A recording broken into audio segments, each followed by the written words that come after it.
Pilipinas, isang arkipelago sa kanlurang bahagi ng karagatang Pasipiko na binubuo ng 7,641. Ang Pilipinas ay isa sa mayaman na bansa sa kultura sapagkat ito ay sinakop ng mga Kastila sa loob ng 333 at sinakop naman ng mga Amerikano sa loob ng 48. Isa ang Ifugao sa mga pinakamatandang tribo na naninirahan sa Pilipinas. Kilala sila bilang masisipag at masinop pagdating sa agrikultura. Sa sinaunang arkitektura ng bansa, ang Banawi Rice Terraces ay maituturing na gawang kamay. Hanggang ngayon, ito ay ginagamit ng mga Ifugao para sa pagsasaka kung saan ginagamitan nila ito ng wet method. Ang metodong ito ay nagsisimula sa paggawa ng dapog bago ilipat sa malawak na palayan kung saan ito ay tuluyang tutubo hanggang sumapit ang anihan. Sa ganitong uri ng pamumuhay noong unang panahon, bahay kubo ang kanilang nagsisilbing silungan, pahingahan, gayon din bilang tahanan. Ang bahay kubo ay simpleng tirahan nila na karaniwang yari sa kawayan at anahaw, sapagkat noong unang panahon ay walang permanenteng tinutuluyan ang mga Pilipino dahil sila ay patuloy na naghahanap ng pagkain at kung ating titingnan. Bago pa man dumating ang mga mananakop, ang edukasyon sa Pilipinas ay isang mahalagang bahagi ng kultura at pamumuhay ng tao, na kung saan ang mga kwento, kanta at mga kinagawian ay ipinapasa henerasyon patungo sa kabilang henerasyon. Sa kadahilanang walang formal na edukasyon noon at tanging ang baybayin lamang ang panulat ng ating mga ninuno. Hanggang sa dumating ang mga Kastila.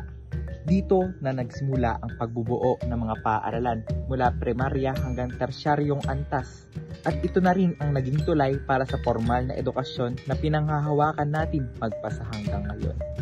Napakahalaga ng papel ng edukasyon sa mga Pilipino. Kahit na magkakaiba ang dialekto ng bawat isa ay hindi ito naging hadlang para sa pag-aaral. Ang baybayin ay isang sinaunang sistema ng pagsulat sa Pilipinas bago pa man dumating ang mga mananakop. Ito ay isang alpabeto na binubuo ng mga titik at simbolo na kumakatawan sa iba't ibang tunog ng wikang Pilipino. Una, struktura ng baybayin.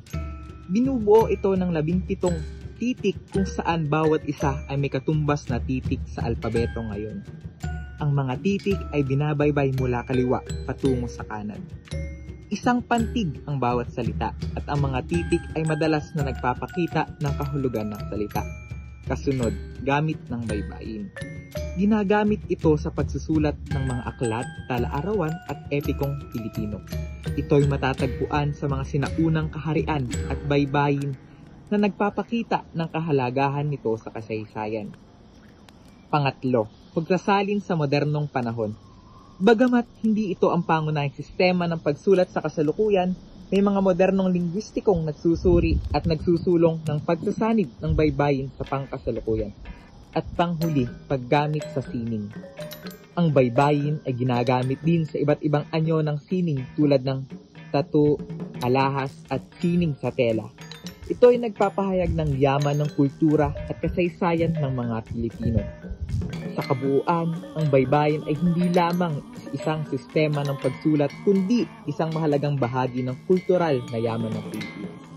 Ito ay naglalarawan ng kahusayan ng sinaunang Pilipino sa larangan ng sining at komunikasyon. Hindi natin maipagkakaila na sadyang mayaman sa kultura ang Pilipinas. Kahit pa man noong hindi pa dumarating ang mga mananakop.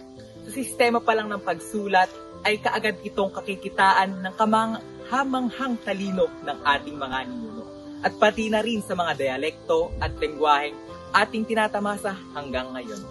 Marami pang mga bagay-bagay ang kailangan nating alamin sa ating bansang Pilipinas at maging sa kasaysayan nito mula arkitektura, kultura, kabuhayan at maging sa edukasyon.